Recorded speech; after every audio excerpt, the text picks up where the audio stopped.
প্রিয় দেশবাসী, আসসালামু আলাইকুম। আমি একটা ভিডিও দেখাবো আপনাদের সকলকে। চেষ্টা করেন আমি কিছু আজকে আপনার জ্যামজটের জন্য কিছু কারণ দেখাবো, আমাদের বিএনএস থেকে কাওলা পর্যন্ত যেতে তার মূল কারণ কি এটা আপনার কাছে আমি তুলে ধরবো আর কি। তার মাধ্যমে আপনারা মতামত জানাবেন আমাদের কাছে কমেন্টের মাধ্যমে। এই বিষয়টা হইল,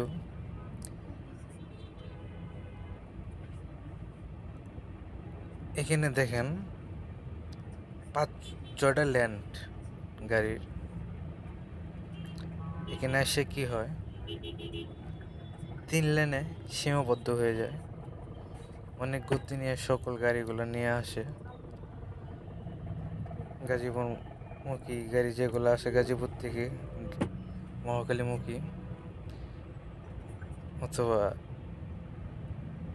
রামপুরামুখী, তো ময়মনসিং থেকে মহাখালীমুখী প্রত্যেকটা গাড়ি এখানে কাওলা এসে কি হয়, গতিসীমা নিয়ন্ত্রণের ভিতরে চলে আসে, যে কারণে আমাদের প্রচণ্ড পরিমাণ অফিস টাইমে জ্যাম লেগেই থাকে।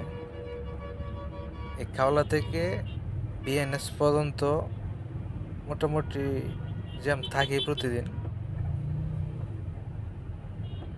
কারো আবার 1 ঘন্টা সময় নষ্ট, 1.5 ঘন্টা, আধা ঘন্টা, 30 মিনিট, 25 মিনিট, 20 মিনিট, যে সময় যেরকম জ্যাম থাকে আর কি। তার মূল জ্যামের মূল উদ্দেশ্য হলো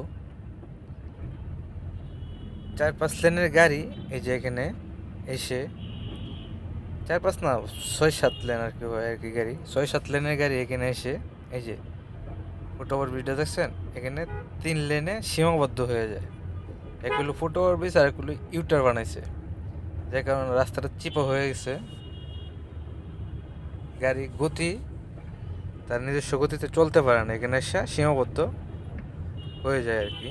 আর একটা বিষয় হলো, এখানে আবার কাওলা বাস স্টপেজ আছে, এখানে কিছু গাড়ি আবার দাঁড়ায়, যে কারণে এখানে আবার গতি নিয়ন্ত্রণ করে।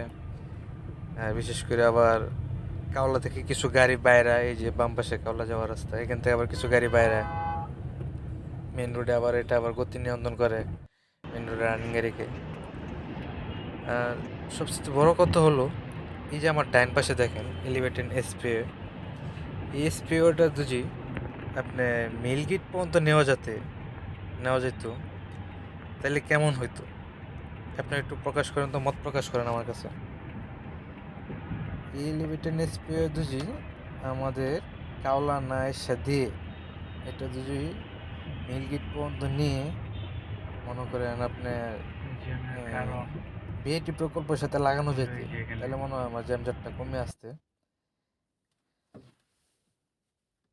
জ্যামজট মোটামুটি কমে আসতে বলতে গেলে ভালোই কমতো, জ্যামজট ভালোই কমে আসতো। কিন্তু আমি যেটা মনে করি যে এলিভেটেড স্পেস এনে আছে এনে যদি থাকে, অথবা মিলগেট পর্যন্ত যদি না নেয়, তাহলে আমাদের জ্যাম দিন যাবে আরও বাড়বে। বিআইটি প্রকল্পের সময় চালু হয়ে যাবে, এই সময় আরও জ্যাম বাড়বে, এই সময় জ্যাম কমবে না, এই সময় আরও জ্যাম বাড়বে। যে দেখছেন আমার ডাইন পাশে দেখেন অবস্থা দেখেন, এই জ্যামটা একবারে বিএনএস পর্যন্ত। কারণ বিএনএস পর্যন্ত গাড়ি ফ্লাইওভার দিয়ে আসে, নিচে দিয়ে আসে, সকল সাইড থেকে আর কি গাড়ি আসে, আবার তারপর সেক্টরে গাড়ি আসে। আইসা এখানে গতি নিয়ন্ত্রণ হয়ে যায়, বিএনএস এর সামনেও গতি নিয়ন্ত্রণ হয়। এনে গাড়ি এখান থেকে আইসা গাড়ি মূলত গতি নিয়ন্ত্রণ হয় কাওলা থেকে আর কি, যে কাওলা কারণে গাড়ি প্রত্যেকটা গাড়ি গতি নিয়ন্ত্রণ হয়ে যায়, যে কারণে ডাইন পাশে অনেক জ্যাম থাকে। এই যে দেখেন, এটা আমি বর্তমানে এয়ারপোর্ট পার হয়ে গেছি, এয়ারপোর্টের ওইদিকে এই যে পেট্রোল পাম্প যে ডাইন পাশে, তারপরে এই যে বিডিআর না, ব্যাটালিয়ান ক্যাম্প আছে একটা, তারপর র্যাব অফিস আছে, ওইটা র্যাব অফিসের পাশাপাশি পুলিশ ব্যাটালিয়ান। দেখছেন আমার ডাইন পাশের অবস্থা?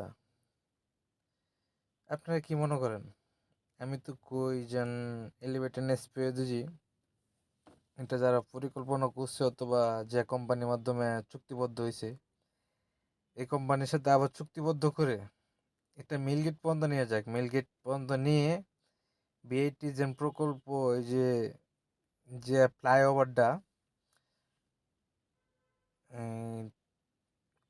টুঙ্গি কলেজ গেট থেকে দেন বিএনএস পর্যন্ত এসে যে নামছে, ওই ফ্লাইওভারের সাথে অ্যাড করে দিলে কেমন হয়? আমাকে একটু মতামতটা সবাই জানাবেন কমেন্টের মাধ্যমে। আর আশা করি আমার ভিডিওটা লাইক দিবেন, শেয়ার দিবেন।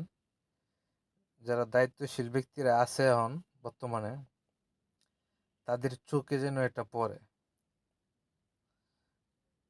পড়ার পরে যেন এটা সঠিক পদক্ষেপ যেমন নিতে পারে। আমার ভিডিও এই পর্যন্ত শেষ। আশা করি সবাই ভালো থাকবেন, দেশের কথা চিন্তা করবেন, আপনার আশেপাশে যারা আছে তারাকে ভালো রাখার চেষ্টা করবেন, অথবা ফ্যামিলির প্রতি দায়িত্বশীল আচরণ করবেন। রাখি। আসসালামু আলাইকুম।